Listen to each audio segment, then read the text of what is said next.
안녕하세요. 저는 강창석 내과의 강창석입니다.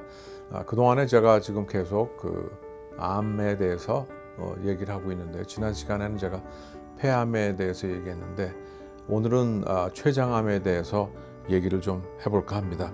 이 췌장암은 잘 지내시다가 갑자기 편찮으셨는데 췌장암이었다, 그 다음에 췌장암이었는데 몇 달 만에 돌아가셨다 하는 그러한 스토리가 췌장암이죠. 그래서 요새 정말로 많은 암들이 죽지 않고 이게 생존하시고 잘 견뎌내시는 암들이 생각보다 굉장히 많이 있죠. 지난 시간에도 폐암이 참 표적 치료를 받아가지고 장족의 발전을 해서 많은 분들이 생존해 계시고, 폐암임에도 불구하고 건강한 생활하시는 분들이 굉장히 많다는 그런 말씀을 드렸는데요. 그와 반대로 이 췌장암은 생각보다도 굉장히 서프라이즈, 즉 놀랍게 진단 날인 다음에 몇 달 있다가 그냥 속절없이 돌아가시는 그러한 경우가 많은 것이 췌장암입니다. 그래서 췌장이 하는 큰 역할은 두 가지. 첫째는 소화액을 분비하는 것, 두 번째는 인슐린을 분비하는 거죠. 그러니까 췌장은 일상으로는 계속 우리가 소화시키고, 또한 우리가 느끼지든 느끼지 못하든 계속적으로 당을 조절하는 역할을 하는 굉장히 중요한 기관이죠. 그렇지만 굉장히 조용한 기관이, 소리도 안 나고 조용히 있는 기관이고, 췌장의 위치는 위에, 그러니까 명치 끝에 위에 바로 뒤에서 등 쪽으로 위치해 있습니다. 그래서 많은 분들이 이제 이런 얘기를 합니다. 췌장암은 등이 아프다며 이런 말을 하시는데, 그거는 해부학적으로 췌장의 위치가 등 쪽에, 위에 바로 명치 끝에 위쪽이지만 위치는 위 있지만 앞에서 보면, 그러나 진짜 위치는 등 쪽에 가깝게 있습니다. 그래서 췌장은 등 쪽에 있기 때문에 그 앞에 위가 있고요. 그 다음에는 장이나 소장이, 이런 것들이 앞에를 이렇게 덮고 있기 때문에 앞에서는 잘 보이지 않는, 즉 초음파 검사를 하면 그렇게 우리가 췌장을 보긴 보지만 췌장이 잘 보이지 않는 그러한 기관이 췌장입니다. 그래서 췌장암의 해부학적으로 암의 두 종류, 아데노카시노마라고 그래서 선종계통의 그게 있고, 다른 하나는 신경 뉴로엔도크라인 튜머라고 그래서 신경계통의 호르몬에 영향을 미치는 그러한 계통의 췌장암이 있습니다. 그래서 우리가 아는 일반 선종계통의 췌장암이 거의 대부분이고요.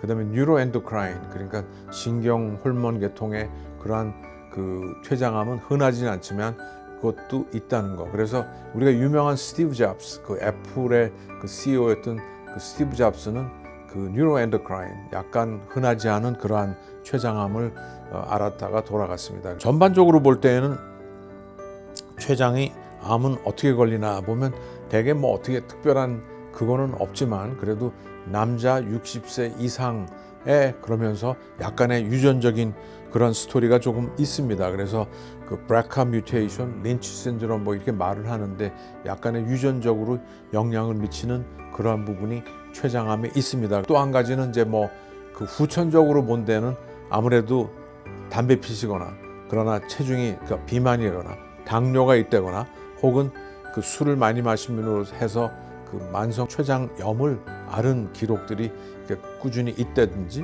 혹은 알코올을 굉장히 헤비하게 유수한 그러한 경력이 있는 사람들한테 췌장암이 좀 발병이 높은 편입니다.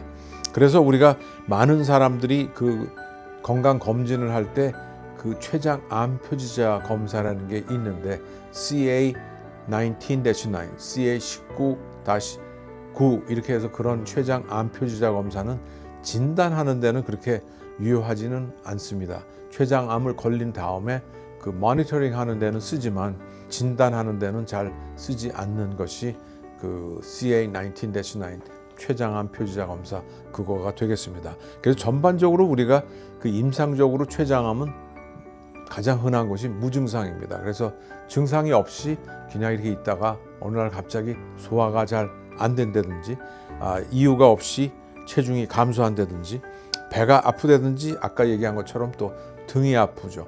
췌장암의 위치가 등이기 때문에 등이 아프면서 주위의 조직에 전이 되거나 간에 전이 되면서 비로소 증상이 나타나기 시작합니다. 그래서 췌장암의 아주 조기 발견은 어려운 거는 그 이유는 거의 그 췌장암은 증상을 별로 일으키지는 않습니다. 그리고 증상이 있다 그러면 소화가 안 되고 뭐 이러는데 가장 우리가 먼저 생각하는 거는 다 위에 염증이 있나, 뭐 위산이 과다한가, 뭐 역류성 식도염이 있나, 뭐 이러면서 위내시경을 하고 장내시경을 하고 소화제를 먹고 이런 식으로 사실은 시간을 보내면서 그 췌장암을 발견할 수 있는 시간을 좀 젖기를 잊어버리는 그러한 경향이 있을 수 있죠. 그래서 여러분들이 검사할 때 이제 뭐 위내시경 소화가 안 되니까 위내시경 해볼 수 있고 뭐 소화제도 먹고 그러면 위내시경 괜찮다고 그러고 뭐 제산제 먹으면 좀 도움이 되는 듯 하면 또 잊어버리고 또 시간이 가고